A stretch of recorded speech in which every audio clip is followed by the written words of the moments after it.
আজি আমি বনাবলৈ লৈছোঁ আলুৰ দম। প্ৰথমতে আমি আলুখিনি সিজোৱাৰ পিছত এটা গৰম কেৰাহীত আমি প্ৰথমতে মিঠাতেল ঢালি দিছোঁ। এতিয়া তেলখিনি কিছু সময় গৰম হ'বলৈ দিয়ক। গৰম হোৱাৰ পিছত তাত আমি আগেয়ে কাটি দি থোৱা পিঁয়াজ, আদা, নহৰু যিটো মিশ্ৰণ আছে সেইটো আমি কিছু সময় লৰাই ভাজি থাকিম।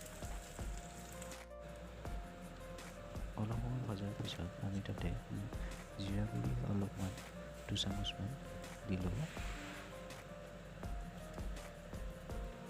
জিৰা গুড়িখিনি ভালদৰে মিহলাই দিয়ক।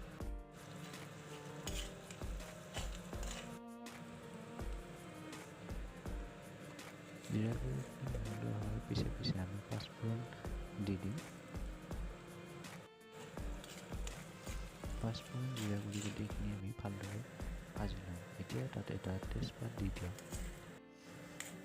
তেজপাতৰ গোন্ধটো আপোনাৰ আঞ্জাখন ইমানটো ধুনীয়া হয়।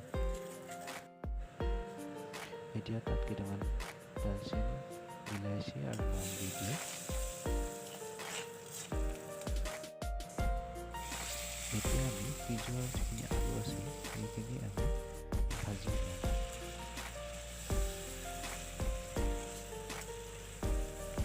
মন কৰিব যে পিঁয়াজখিনি যাতে ভালদৰে ভজা হয়।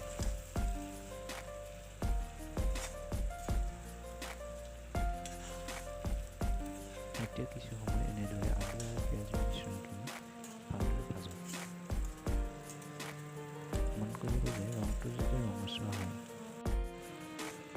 এতিয়া আমি তাত আন্দাজ অনুযায়ী নিমখ দি দিছোঁ।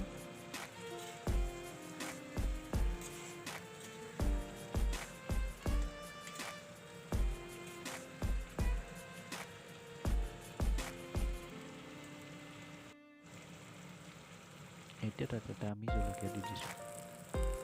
এতিয়া আমি অকণমান ধনিয়া গুড়ি দি দিম। এতিয়া আমি তাত গৰম পানী আমি আগেয়ে কৰি থোৱা আছিলে সেইখিনি তাত ঢালি দিছোঁ। সেইদৰে কিছু সময় আমি উতলিব দিম।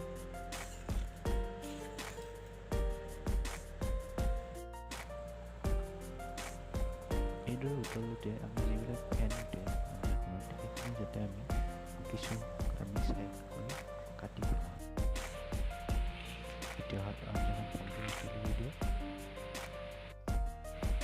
মন কৰিব যে আঞ্জাখন উতলি যেতিয়া গোটা হয় তেতিয়া আমি লাহে লাহে 2-এটা আলু ভাঙি দিম।